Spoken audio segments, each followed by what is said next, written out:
예, 이번 시간은 공동주택의 관리 규약부터 살펴보도록 하겠습니다. 공동주택의 관리 규약이라는 것은 이제 입주자와 사용자 간의 서로의 권리 의무 관계를 규율한 내용입니다. 그러면 이 관리 규약을 정하게 되면 법적으로 구속력을 가지게 된다는 거예요. 근데 이 관리 규약이라는 것은 공동주택의 관리 규약은 마음대로 정하는 게 아니고 이게 이제 어떻게 정해지느냐 말이죠. 요게 먼저 첫 번째 이 관리 규약의 준칙이 있어요. 준거가 되는 규칙이다 그런 뜻인데 요 준칙은 시도지사가 준칙을 정합니다. 여기 가장 먼저 나와야 돼요. 그리고 이 준칙을 바탕으로 나오는 게 관리 규약의 제정이라고 하죠. 맨 처음에 이제 최초로 만드는 거죠. 최초로 만드는 거는 이제 제정이 되는 거죠.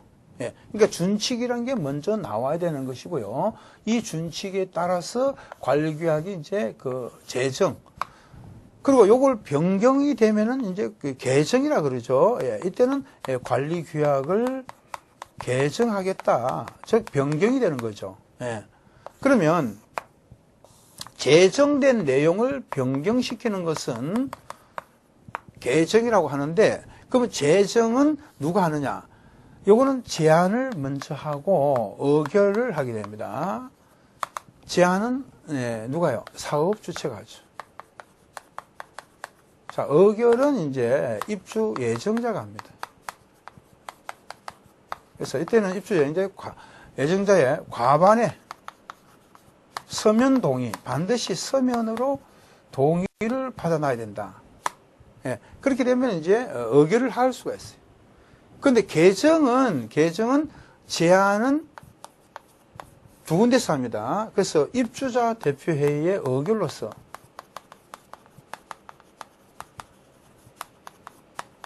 대개 이제 과반수로서 하겠죠.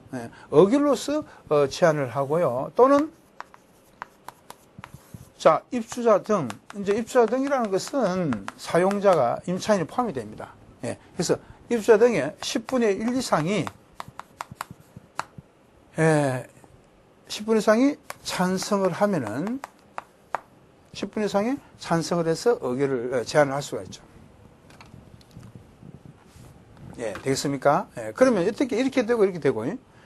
근데 이제 의결 결정을 할 때는 전체, 요거는 전체가 붙습니다.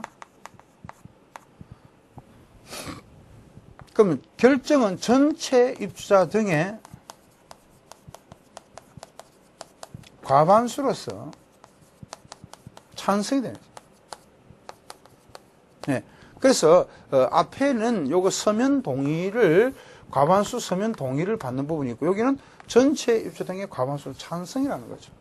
반드시 서면으로 기록을 안 남겨도 되지만 찬성만 있으면은 의결, 결정이 된다는 거죠. 그럼 결국은 관리규약을 마음대로 개정할 수 있는 것은 입주자 대표에서 하는 게 아니라 관리규약 개정은 주민들 손에서 주민들, 세입자를 포함해서 주민들의 과반수 찬성으로 결정을 보겠다. 그래서 제안을 하더라도 의결을 반드시 거쳐야 되는 것이고요. 제안을 하더라도 의결을 거쳐야 된다. 항상 제안과 의결, 이렇게 기억을 하시기 바랍니다.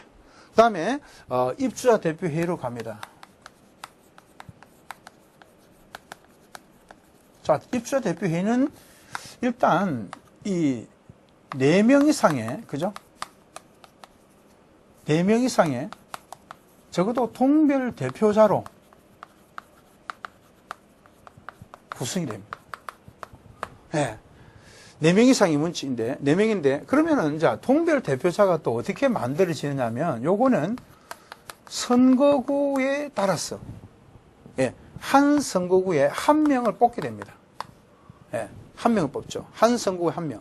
그럼 이 선거구는, 동별로 이렇게 동에 따라서, 그 다음에 뭐죠? 층에 따라서도, 넓게 퍼져나가는 거는 층이 있어요. 그 다음에 복도를 기준으로, 이렇게 구획을 하게 됩니다. 구획. 선거구를 정하는 게 가장 중요한 거죠. 선거구. 국회의원 뽑는 거하고 똑같습니다. 그래서 동별 대표자도 이제는